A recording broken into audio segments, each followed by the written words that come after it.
Il faut que tu prophétises encore sur un grand nombre de peuples et de nations et de langues et de rois. Apocalypse 10, verset 11. ASJH 1889 du Cap Haïtien.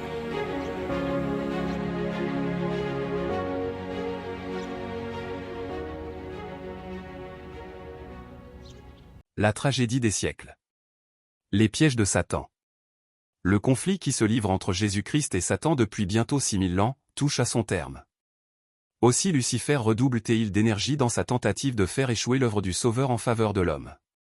Retenir les âmes dans les ténèbres et l'impénitence jusqu'à ce que le ministère sacerdotal de Jésus prenne fin et qu'il n'y ait plus de sacrifice pour le péché, tel est son objectif.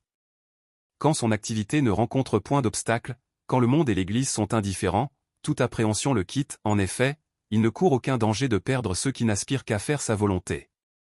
Mais, dès que la question des choses éternelles est posée et que des personnes commencent à se demander « Que faut-il que je fasse pour être sauvé ?», il accourt pour s'opposer au Seigneur et contrecarrer l'influence du Saint-Esprit. Les Écritures nous apprennent qu'un jour, alors que les anges de Dieu étaient venus se présenter devant le Seigneur, Satan vint aussi au milieu d'eux, Job chapitre 1er verset 6. Non pour se prosterner devant le roi du ciel, mais pour intriguer contre les justes. Dans la même intention, il se rend là où l'on se réunit pour adorer Dieu. Quoique invisible, il s'emploie activement à imposer ses suggestions aux adorateurs. En habile général, il dresse ses plans à l'avance.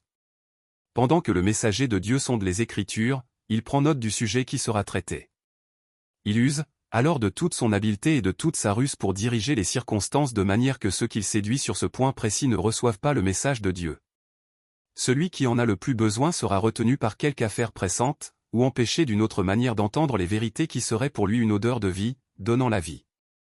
D'autre part, voyant les serviteurs de Dieu souffrir des ténèbres spirituelles qui enveloppent le monde et demander à Dieu la grâce et la puissance nécessaires pour rompre le charme de l'indifférence, de l'insouciance et de l'indolence, il met en jeu ses artifices avec un redoublement de zèle. Il incite les hommes à émousser leur sens par l'appétit ou par quelque autre vice, les rendant ainsi incapables d'entendre les avertissements dont ils ont le plus pressant besoin. Satan sait fort bien que tout ce qu'il peut amener à négliger la prière et l'étude de la parole de Dieu succomberont à ses assauts. Aussi invente-t-il toute espèce de distraction.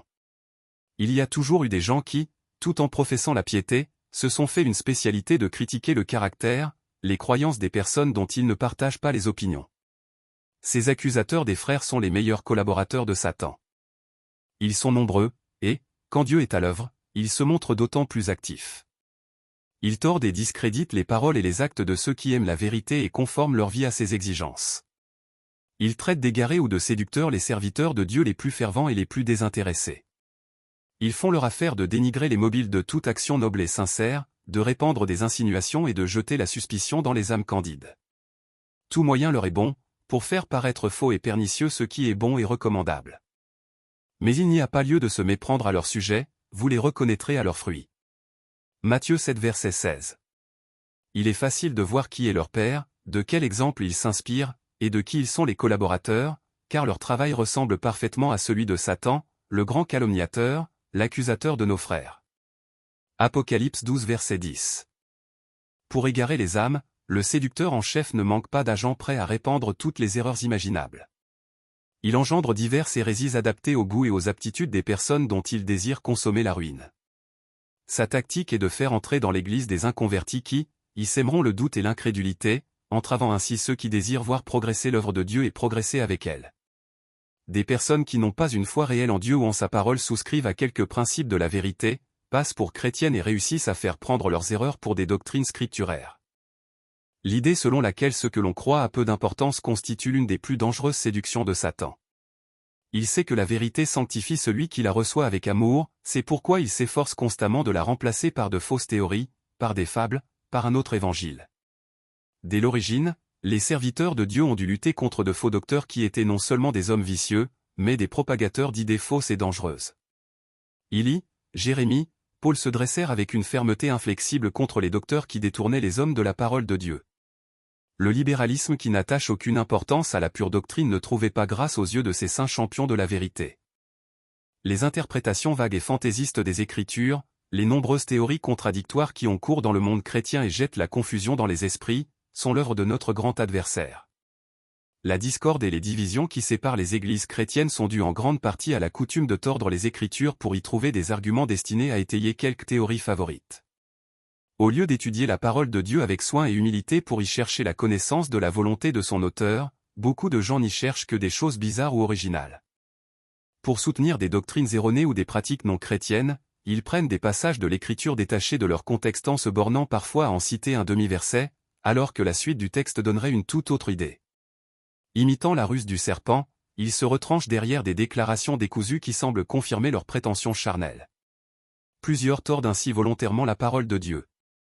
D'autres, qui sont doués d'une vive imagination, s'emparent des figures et des images de la Bible et les interprètent à leur fantaisie sans se mettre en peine du fait que l'Écriture est son propre interprète, quitte à donner leur rêverie pour les enseignements de la parole de Dieu. Quiconque entreprend l'étude des Écritures sans humilité d'esprit et sans disposition à se laisser instruire, détournera de leur vrai sens les passages les plus simples et les plus clairs aussi bien que les plus difficiles. Les docteurs de Rome, choisissant les textes de la Bible qui répondent le mieux à leur but, les interprètent à leur gré, puis les présentent à leurs membres, tout en leur interdisant d'étudier les saints livres pour eux-mêmes. Il faut livrer au peuple la Bible tout entière, telle que Dieu l'a donnée, il serait préférable de le laisser sans instruction religieuse que de lui donner un enseignement falsifié. Les écrits sacrés sont destinés à être le guide de quiconque désire connaître la volonté de son Créateur. C'est Dieu qui a donné à l'homme la parole certaine des prophètes, les anges et Jésus-Christ en personne sont venus sur la terre pour faire connaître à Daniel et à Jean, les choses qui doivent arriver bientôt. Les questions importantes qui concernent notre salut n'ont pas été laissées dans le vague, ni enveloppées de mystère. Elles n'ont pas été révélées de façon à intriguer et à égarer celui qui cherche réellement la vérité. Le Seigneur dit par le prophète Habacuc, écris la prophétie, grave-la sur des tables, afin qu'on la lise couramment, Habacuc 2 verset 2. La parole de Dieu est claire pour tous ceux qui l'étudient avec un esprit de prière. Toute âme réellement, honnête parviendra à la connaissance de la vérité. La lumière est semée pour le juste, Psaume 97 verset 11. Aucune église ne peut avancer dans la sainteté tant que ses membres ne recherchent pas la vérité comme on cherche un trésor caché. Au cri de « largeur chrétienne », une foule de gens aveuglés se jettent dans les pièges d'un adversaire infatigable. Dans la mesure où celui-ci réussit à substituer des spéculations humaines à la parole de Dieu, la loi divine est supplantée, et, tout en se disant libres, les églises sont esclaves du péché. Les recherches scientifiques ont fait la perte d'un grand nombre de personnes.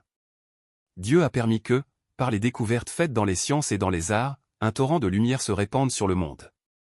Mais, si Dieu ne les guide pas dans leurs recherches, les plus puissants génies eux-mêmes, se perdent en voulant chercher les rapports existants entre la science et la révélation. Les connaissances humaines, tant dans le domaine matériel que dans le domaine spirituel, sont partielles et imparfaites, il s'ensuit que plusieurs sont incapables de faire concorder leurs notions scientifiques avec les Écritures. Bien des gens qui ont accepté de simples théories, de pures hypothèses, pour des faits scientifiques, s'imaginent que leur science faussement ainsi nommée est la pierre de touche par laquelle il faut éprouver la parole de Dieu. Et comme le Créateur et ses œuvres dépassent leur intelligence et qu'ils ne peuvent les expliquer par les lois de la nature, ils en concluent que l'histoire sacrée n'est pas digne de créance.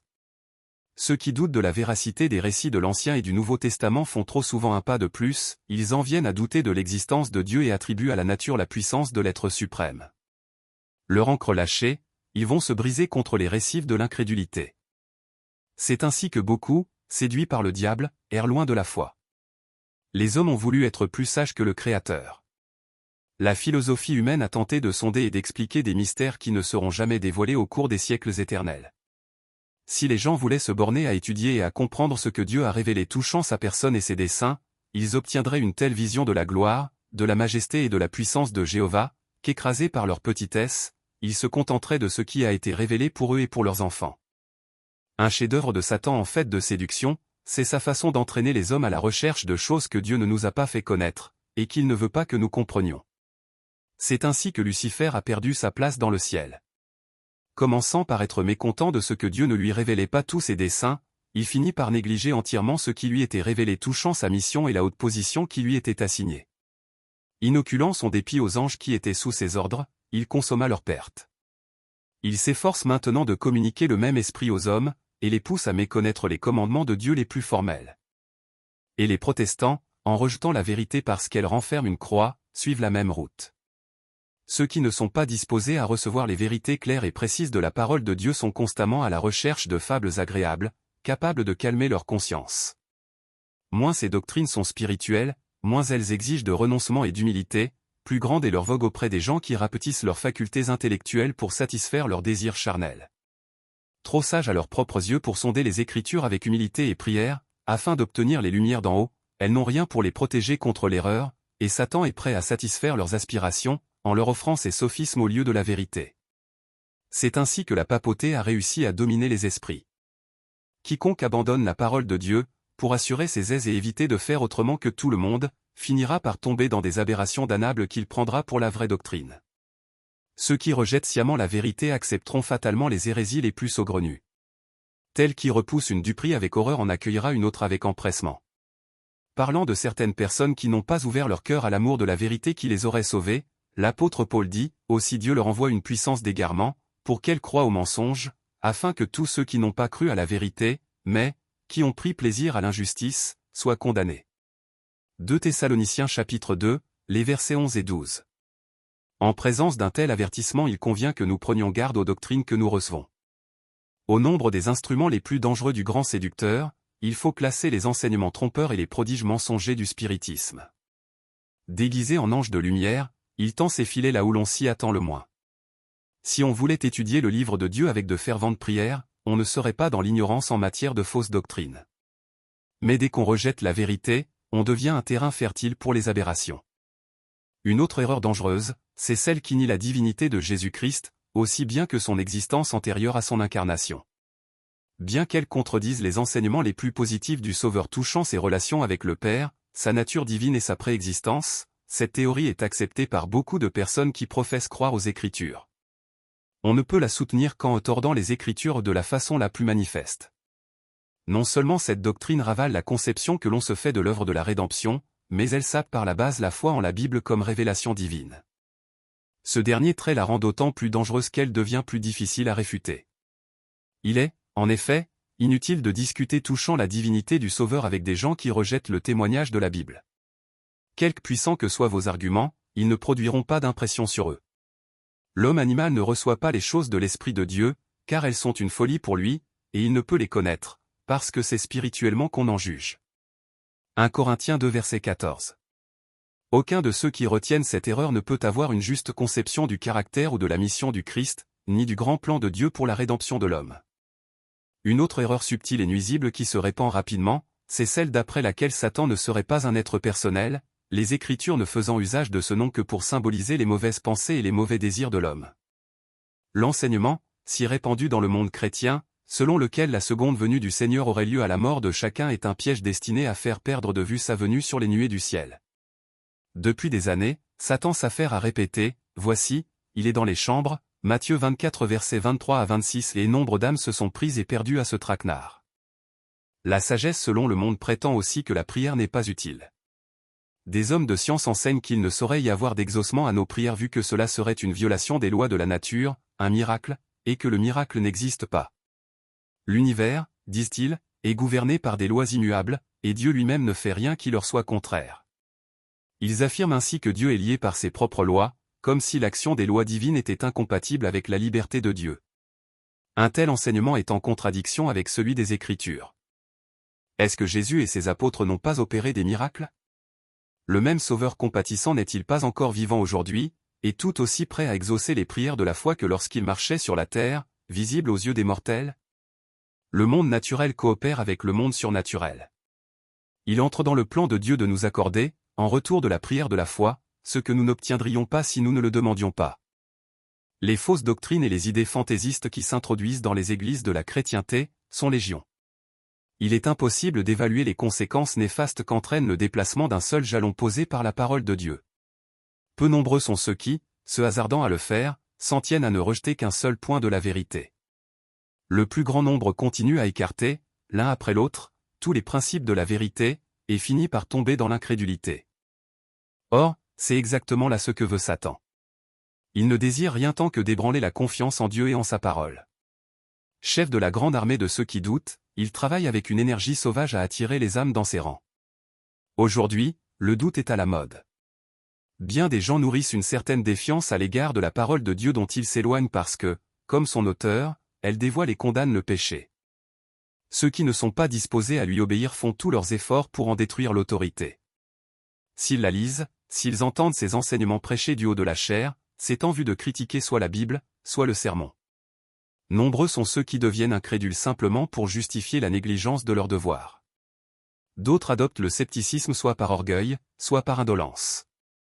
Trop soucieux de leurs aises pour oser se distinguer par l'accomplissement d'une action louable exigeant des efforts et du renoncement, ils cherchent à se faire une réputation de haute sagesse en critiquant le Saint Livre. Il y a dans la Bible bien des choses que l'intelligence humaine non éclairée par la sagesse divine ne peut comprendre, et qui donnent lieu à la critique. Beaucoup de personnes semblent croire que c'est une vertu de se ranger du côté du scepticisme et de l'incrédulité. Sous une apparence de candeur, ces personnes sont en réalité victimes de leur orgueil et du sentiment de leur supériorité. Plusieurs trouvent aussi leur plaisir à chercher dans les Écritures matière à embarrasser les esprits. Ils critiquent par simple amour de la discussion, ne voyant pas qu'ils se jettent ainsi dans le filet de l'oiseleur. Puis, ayant ouvertement exprimé des sentiments d'incrédulité, ils se sentent en quelque sorte obligés de maintenir leur position. C'est ainsi qu'ils s'unissent aux impies et finissent par se fermer les portes du paradis. Dieu a donné aux hommes une base ferme pour y asseoir leur foi. Il a placé dans les Écritures des preuves suffisantes de leur divine origine. Les grandes vérités relatives à notre rédemption y sont clairement exposées. Avec l'aide du Saint-Esprit, qui est promis à tous ceux qui le demandent sincèrement, chacun peut comprendre ces vérités. Cela dit, il faut reconnaître que l'esprit borné de l'homme n'est pas capable de comprendre parfaitement les plans et les desseins de l'infini. Jamais on ne sondera les profondeurs de Dieu. Que nul ne tente de soulever d'une main présomptueuse le voile derrière lequel il dissimule sa majesté. Aux profondeurs de la richesse, de la sagesse et de la science de Dieu, s'écrie l'apôtre. Que ses jugements sont insondables, et ses voies incompréhensibles, Romains 11 verset 33. Ce qu'on peut comprendre des voies de Dieu et de ses mobiles envers nous, c'est une miséricorde et un amour infini, unis à sa toute-puissance. Notre Père Céleste ordonne toutes choses avec sagesse et justice, aussi nous convient-il de ne témoigner ni mécontentement ni méfiance, mais, de nous incliner avec une soumission respectueuse. Il nous révélera de ses desseins tout ce qui pourra concourir à notre bien, pour le reste, ayons confiance en sa main puissante et en son amour. Quoique Dieu ait donné des preuves suffisantes pour soutenir notre foi, il n'enlèvera jamais toutes les raisons de ne pas croire. Ceux qui cherchent des échappatoires en trouveront. Et ceux qui refusent d'accepter la parole de Dieu et de lui obéir jusqu'à ce que toutes leurs objections soient levées et qu'aient disparu tous les prétextes de douter, ne parviendront jamais à la lumière. La méfiance envers Dieu est le fruit du cœur naturel qui a de l'inimitié pour Dieu. La foi, en revanche, est un fruit de l'esprit qui ne prospère que là où l'esprit est apprécié. Nul ne peut devenir fort en la foi sans un effort persévérant. De même, l'incrédulité se fortifie par la culture. Celui qui, au lieu de méditer les preuves que Dieu lui a données pour fortifier sa foi, se permet de contester et d'ergoter, s'enfoncera de plus en plus dans le doute. Or, ceux qui doutent des promesses de Dieu et se défient des assurances de sa grâce le déshonorent, leur influence éloigne les âmes de Jésus au lieu de les attirer à lui. Arbres stériles, leur vaste ramure intercepte les rayons solaires et fait péricliter et périr les plantes sous leur ombre glaciale. L'œuvre de ces douteurs sera un témoignage permanent contre eux. Les semences de doute et de scepticisme qu'ils ont jetées produiront infailliblement leur moisson. Ceux qui désirent honnêtement s'affranchir du doute n'ont qu'une chose à faire. Au lieu de contester et de raisonner au sujet de ce qu'ils ne comprennent pas, qu'ils mettent à profit la lumière qui brille déjà sur leur sentier, et celle-ci ira en augmentant. Qu'ils s'acquittent de tous les devoirs qui leur sont évidents, et ils ne tarderont pas à comprendre et à accomplir ceux au sujet desquels ils sont actuellement dans le doute. Satan peut offrir des contrefaçons assez ressemblantes de la vérité à ceux qui veulent bien se laisser séduire et qui désirent éviter le renoncement et le sacrifice. Mais il lui est impossible de retenir sous son empire une seule amonette qui veut à tout prix connaître la vérité. Jésus-Christ est la vérité et la véritable lumière qui, en venant dans le monde, éclaire tout homme. Jean 1 chapitre 9. L'Esprit de vérité est venu dans le monde pour guider les hommes dans toute la vérité. Le Fils de Dieu dit, en effet, cherchez, et vous trouverez. Si quelqu'un veut faire sa volonté, il connaîtra si ma doctrine est de Dieu. Matthieu 7 verset 7, et Jean 7 verset 17. Les disciples de Jésus ne se font qu'une faible idée des complots que Satan et ses suppôts ourdissent contre eux. Mais, celui qui siège dans les cieux fera tout concourir à l'accomplissement de ses profonds desseins. Si le Seigneur permet que ses enfants passent par la fournaise de l'affliction, cela ne signifie pas qu'il prend plaisir à leur détresse et à leur souffrance, mais c'est parce que ces épreuves sont nécessaires à leur victoire finale. Les mettre à l'abri de toute tentation ne contribue pas à sa gloire, puisque le but même de leur épreuve est de les rendre capables de résister aux attraits du mal. Si les croyants comptent sur les promesses de Dieu, s'ils confessent et délaissent leurs péchés, et offrent à leur Père céleste des cœurs soumis et contrits, ni les impies, ni les démons ne pourront enrayer l'œuvre de Dieu ou voiler sa présence à ses serviteurs. Ils triompheront de toute tentation et de toute influence adverse, ouverte ou secrète, car ce n'est ni par la puissance ni par la force, mais, c'est par mon esprit, Zacharie 4 verset 6, dit l'Éternel des armées, que s'accomplira cette œuvre. Les yeux du Seigneur sont sur les justes et ses oreilles sont attentives à leurs prières. Et qui vous maltraitera, si vous êtes zélés pour le bien? Premier épître de Pierre chapitre 3 versets 12 et 13. Quand Balaam, ébloui par la perspective d'une autre récompense, eut tenté par des enchantements et par des sacrifices à l'Éternel d'appeler le malheur sur Israël, et s'aperçut que l'Esprit de Dieu l'en empêchait, ce prophète infidèle fut contraint de s'écrier. Comment maudirais-je celui que Dieu n'a point maudit? Comment serais-je irrité quand l'Éternel n'est point irrité? Que je meure de la mort des justes, et que ma fin soit semblable à la leur. Après un nouveau sacrifice, le prophète apostat s'écria, « Voici, j'ai reçu l'ordre de bénir, il a béni, je ne le révoquerai point.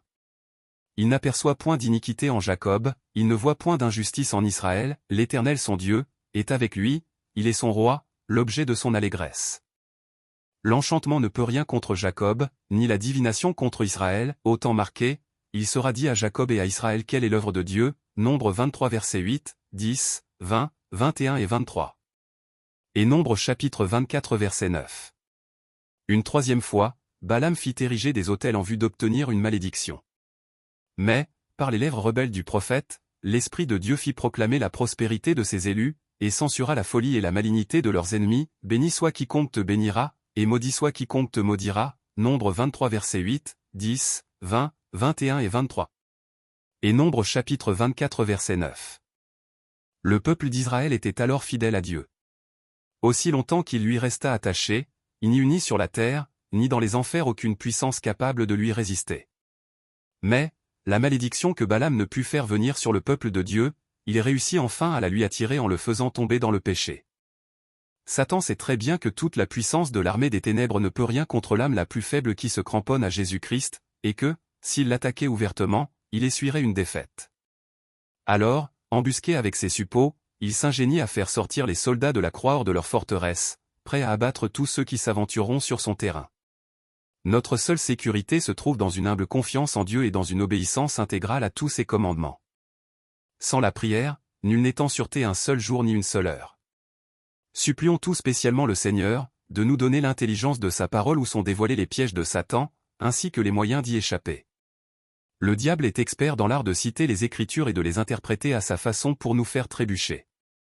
Étudions-les donc avec humilité, sans jamais perdre de vue notre dépendance de Dieu. Tout en nous tenant constamment sur nos gardes contre les artifices du malin, répétons avec foi, ne nous laisse pas succomber à la tentation. C'était le chapitre 32 du livre, La tragédie des siècles. Nous venons d'auditionner, les pièges de Satan. Ça serait vraiment intéressant de votre part, de partager ces précieuses vérités aux gens de vos contacts, et nous vous le conseillons fortement de le faire. Si vous n'êtes pas encore un abonné de notre chaîne, faites-le à l'instant même, afin de recevoir automatiquement les autres chapitres. Que la grâce et la paix de l'Éternel notre Dieu et de son Fils Jésus-Christ soient avec vous.